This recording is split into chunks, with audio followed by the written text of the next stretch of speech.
믿음의 정의와 구체적인 사례. 믿음은 바라는 것들의 실상이요 보이지 않는 것들의 증거니. 히브리서 11장 1절 말씀. 모든 인간에게는 불확실한 두 가지 영역이 있습니다. 하나는 알 수 없는 미래요. 또 하나는 눈에 보이지 않는 현재입니다. 우리는 미래가 아닌 현재에서 또 보이지 않는 것이 아닌 보이는 것에서 안정감을 찾기 때문입니다. 미래에 대해서라면 심지어 기상청의 일기예보조차 종종 믿을 것이 못 됩니다. 또 보이지 않는 것에 대해서도 우리는 과학교육을 통해 실증적인 연구가 불가능한 것은 모두 회의하도록 배웠습니다. 그러므로 인간이 불확실성을 느끼는 이 두 영역, 미래와 보이지 않는 것이 믿음의 전문 영역이자 심지어 믿음이 더 풍성해지는 영역이라는 사실은 충격으로 다가옵니다. 보이지 않는 현재와 실현되지 않은 미래를 이해하는 것이 바로 믿음이 하는 일입니다. 간단히 말해 믿음은 우리가 고대하는 미래에 실현될 것과 우리가 볼 수 없는 현재가 그럼에도 불구하고 현실임을 확신하는 것입니다. 물론 믿음이 없는 사람들은 그리스도인들의 믿음을 조롱합니다.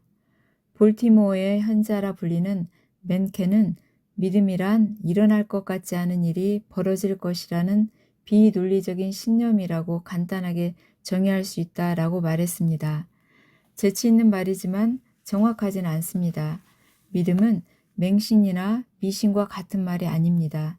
또한 비이성적이거나 비논리적이지도 않습니다.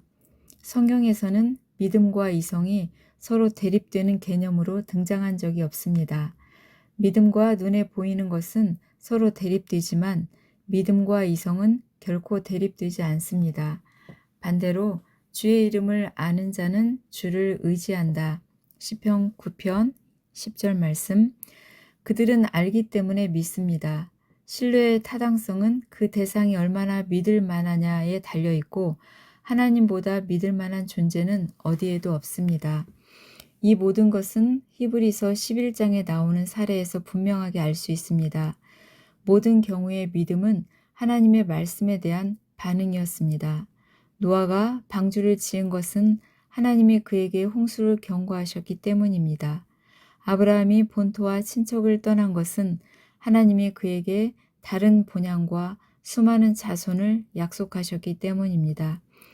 두 경우 모두 하나님의 말씀이 먼저 있었습니다. 우리도 마찬가지입니다. 우리는 에녹이나 아브라함, 모세 같은 영적 거장이 아닙니다.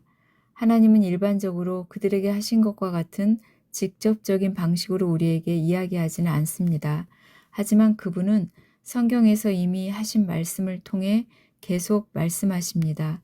그러므로 믿음은 하나님의 말씀에 대한 우리의 반응입니다. 오늘은 히브리서 11장 1절부터 10절을 읽고 묵상하시기 바랍니다.